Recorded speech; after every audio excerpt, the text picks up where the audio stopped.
So we are talking about the 12 steps here today. So in 1935, Bill Wilson and Dr. Bob created Alcoholics Anonymous and these 12 spiritual steps for healing addictions that we're going to be talking about today.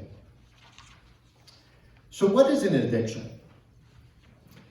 An addiction is something that we do that makes us feel better for a little while, but then it makes our life unmanageable.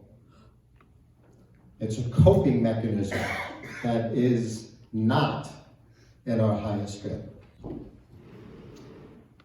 Let's talk about the types of addictions there are. So we can divide addictions into two major categories. One is what's called process addictions. Process addictions are that we're addicted in the way we think, the way we feel, the way we believe, the way that we behave. In Alcoholics Anonymous, they call these the alcoholic attitudes.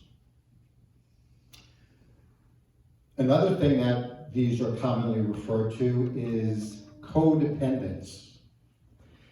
Codependence is the addiction to looking at life through the lens that we always have to be either the victim or to have found some self-worth. We need to become the rescuer because that was like our job that we had, is to be a rescuer, usually in the families that we grew up in. Or we get so angry about having to be the victim or the rescuer that we're going to either persecute ourselves or we're going to persecute the other people in the system with us. And that's what I call the victim triangle. And we play the victim triangle with whoever we can find to play that game with.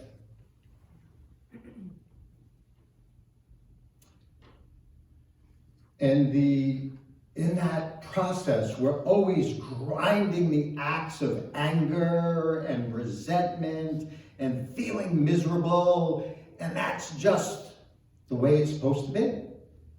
Because that's the way it's always been for many of us. Then, of course, because that feels so bad, as codependents, we usually are abandoned, we're shamed, and we blame ourselves for it. And we shame ourselves.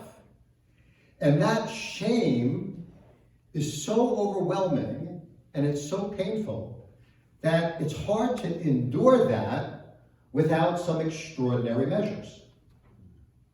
So therefore, many of us usually find some kind of substance that's going to help us with that, be it alcohol, drugs, sex and love, gambling, whatever the addiction, all of which make us feel better for a little while, but then of course, they always make us feel worse. So, let's turn to these 12 steps. I hope you all have one of these little printouts here. And let's just go through these quickly. So step number 1. We admitted that we were powerless over alcohol and that our lives had become unmanageable. This is the first step for a good reason. To me, it is the most important reason. Our addicts think and feel and believe that the way that they are taking care of us is in our highest good. They think they're doing a great job. We might even say that they think they're a higher power. They're the solution to all things. And it is usually only when we hit some kind of bottom and we realize how unmanageable our life is. And it's such a severe bottom that we're kind of brought to our knees. And even our addicts can see like, wow, this just isn't working anymore. That we can then proceed to the second step, which is that we can come to believe that a power greater than our addicts can restore us to sanity. And then, if we can believe that, if we can be so humble, if our addict can step back enough to actually believe that, then we might be able to proceed to step number 3, in which we can come to believe, we can make a decision to turn our will over to the care of those resources that are greater than our addict. Wow. Our addicts don't have to drive the bus. There are actually other resources that are available. Now we come to steps 4, 5, 6, 7, 8, and 9. And these are the ones that I really want to emphasize in this service here today. Because these are the steps that are involved in releasing that shame that you heard me speak of earlier. That shame that all of us as addicts usually have in us, and because that hurts so much, we just need something to numb that out. So in step number 4, we make a searching and fearless moral inventory ourselves. We get honest with ourselves. For the first time, if our addicts aren't driving the bus, we can be honest and we can look at the character defects that we have. We can look at the ways that we're missing the mark. We can look at our shortcomings. We can move out of our numbness and our denial, and we can see what the real story is. When we do that, we can then move on to step number 5, in which we can admit to ourselves, to God, and then another human being, the exact nature of these shortcomings. And I changed the order, you'll see, from the way that I have it written there, because that's the way that I think it's got to go. And each one is kind of like more progressive, I can admit it, maybe I can admit it to myself. And then maybe I can work up the courage to admit it to God.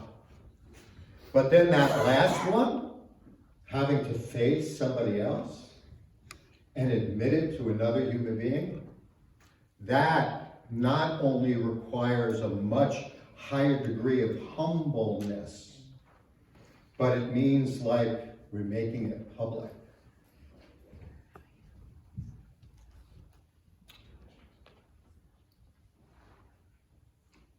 So that leads us then directly into step number 5. Oh, we did that one already. Okay. So then we move on to step number 6, where we can become entirely ready to have God remove all of those character defects. I can't do this anymore. I just can't go on this way. And suddenly, we're looking for a power greater than ourselves who can heal us. And one of the things that I love about the 12 steps is the belief that maybe I can't, but with God's help, I can. We can. I can't, but we can. We can then humbly ask Him to remove all of those shortcomings, and then we can turn and make a list of all of the people that we've harmed and become willing to make amends to them all.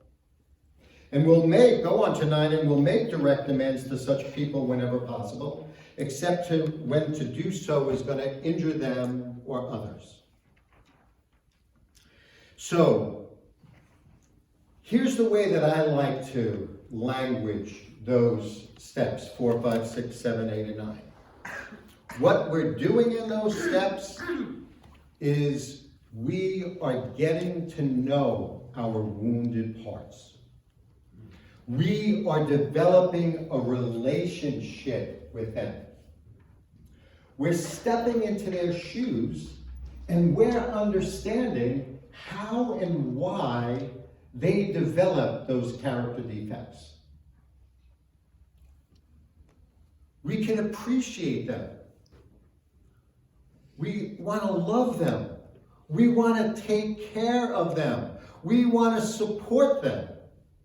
And what we are doing when we are moving in this way is what I call, we are becoming a channel for God's light and love to ourselves, to our own wounded hearts.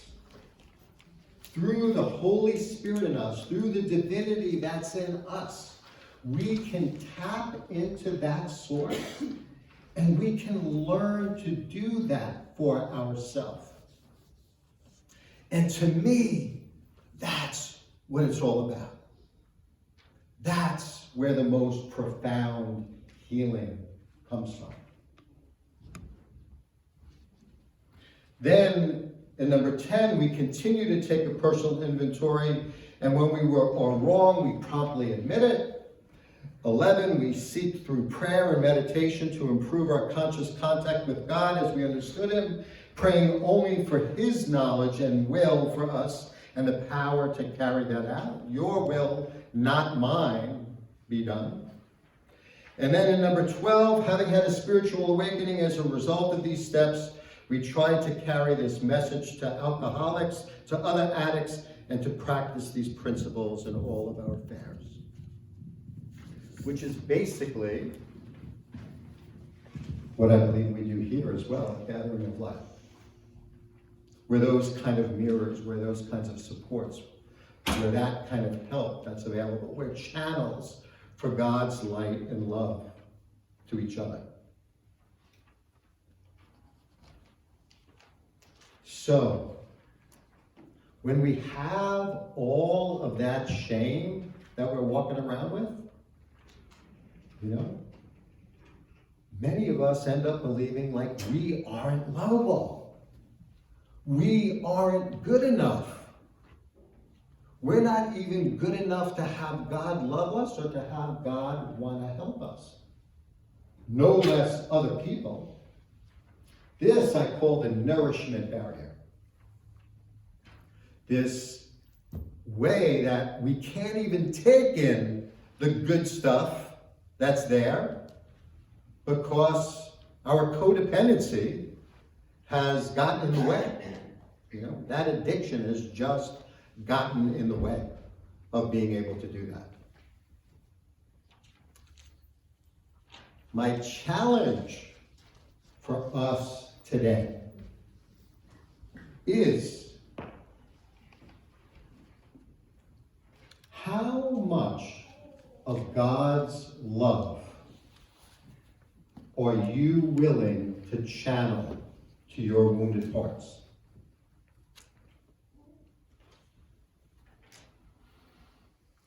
How loving and kind and devoted are you willing to be to your wounded parts?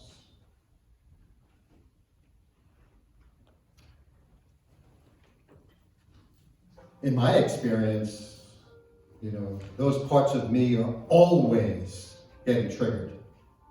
There's always something that's happening that's going to stir them up. But when they get stirred up, am I willing to recognize that? Am I then willing to say, whoa, if I let you go there, That's just going to make our life unmanageable all over again. No. Come here. Come, let's sit. Let's talk about this. Let's work on this. Let me remind you of who you really are. Our addictions, our character defects are examples of who we are not who we are.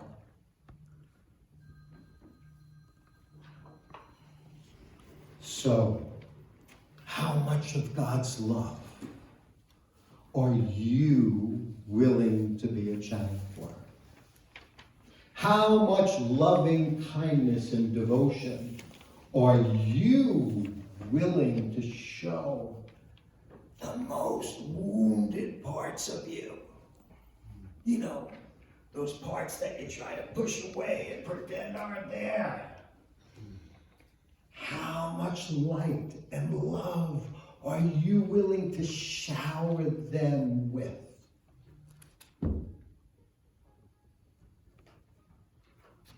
And I look forward to continuing to share this process with all of you. Thank you.